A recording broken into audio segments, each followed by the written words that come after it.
بسم اللہ الرحمن الرحیم۔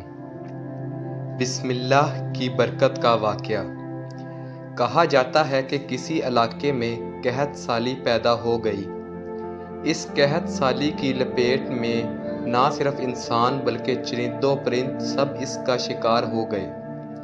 مویشی مالکان بے حد پریشان تھے۔ اس دوران ایک مسجد کے مولوی نے جمعہ کے خطبے میں نہایت یقین کے ساتھ یہ بات بتائی کہ اللہ کا نام لے کر یعنی بسم اللہ پڑھ کر دریا کو حکم دیا جائے تو وہ بھی نافرمانی نہیں کرتا۔ خطبہ سننے والوں میں ایک چرواہا بھی موجود تھا۔ مولوی کی یہ بات اس کے دل میں اتر گئی اور اس بات پر اس کا یقین کامل ہو گیا۔ اس نے واپس آ کر اپنی بکریاں کھولیں اور سیدھا دریا پر چلا گیا۔ اونچی آواز سے بسم اللہ الرحمن الرحیم پڑھا اور دریا کو کہا وہ اپنی بکریاں چروانے کے لیے دوسرے پار جانا چاہتا ہے اور اسے کہا کہ مجھے اپنے اوپر سے گزرنے دے۔ یہ کہہ کر اس نے اپنی بکریوں کو لیا اور دریا پر چلتا ہوا دریا پار کر گیا۔ دریا کے دوسری طرف کا علاقہ گھاس سے بھرا پڑا ہوا۔ درختوں کے پتے بھی سلامت تھے کیونکہ اس کو یہاں تک آنے کی رسائی نہیں تھی۔ اس نے خوب اچھی طرح اپنی بکریوں کو سیر کروایا اور واپس لوٹ آیا۔ پھر یہ اس کا معمول بن گیا کہ وہ بکریاں پار چھوڑ کر واپس آ جاتا اور شام کو جا کر بکریاں واپس لے آتا۔ اس کی بکریوں کا وزن دگنا چگنا ہو گیا۔ لوگ چونک گئے اور اس سے پوچھا کہ وہ اپنی بکریوں کو کیا کھلاتا ہے۔ وہ سیدھا سادھا اور صاف دل نوجوان تھا۔ اس نے صاف صاف بات بتا دی کہ جناب میں تو بسم اللہ الرحمن الرحیم پڑھ کر دریا پر چل کر اپنی بکریاں دوسری طرف چروانے لے جاتا ہوں۔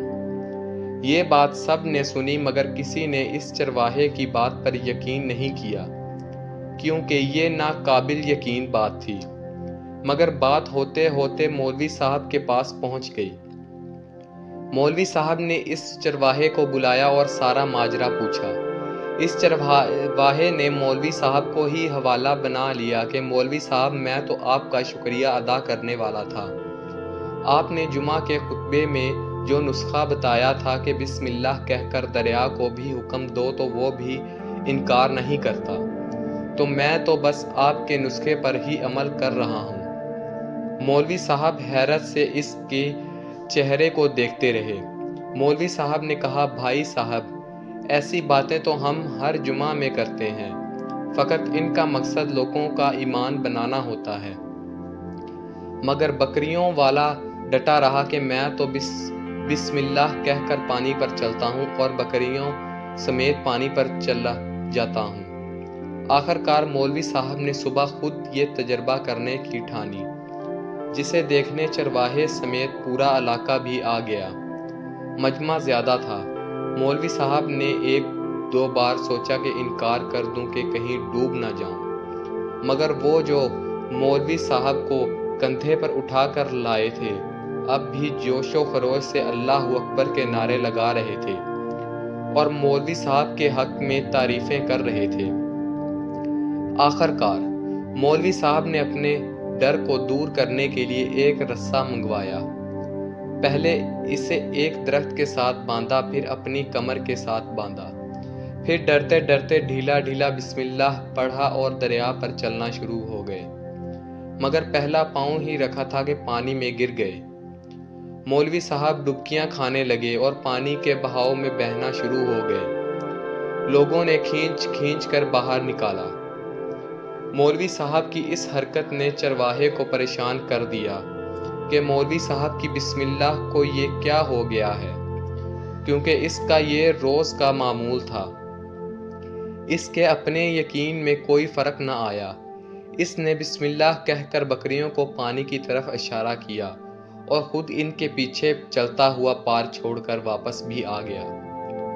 لوگ اس ولی اللہ سمجھ رہے تھے اور اس کے حق میں نعرے لگا رہے تھے، مگر وہ سب سے بے نیاز سیدھا سادہ انسان تھا۔ وہ مولوی صاحب کے پاس پہنچا اور کہا مولوی صاحب، میں آپ کی بسم اللہ کی تعریف سے کافی پریشان تھا، مگر پانی پر چلتے ہوئے مجھے آپ کی بسم اللہ کی بیماری کا پتہ چل گیا۔ اس چرواہے نے درخت سے بندھی رسی کی طرف اشارہ کیا اور کہا، مولوی صاحب یہ ہے آپ کی بسم اللہ کی بیماری، آپ کی بسم اللہ کی برکت کو یہ رسا کھا گیا۔ آپ کو اللہ اور بسم اللہ سے زیادہ اس رسے پر بھروسہ تھا، لہٰذا اللہ نے بھی آپ کو رسی کے حوالے کر دیا۔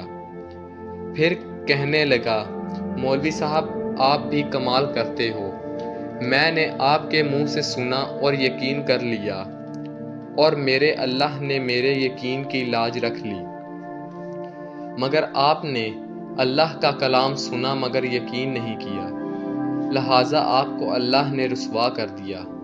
محترم عزیز دوستو، یہی کچھ ہمارا حال ہے، ہماری نمازوں اور دعاؤں کا حال بھی یقین سے خالی ہے۔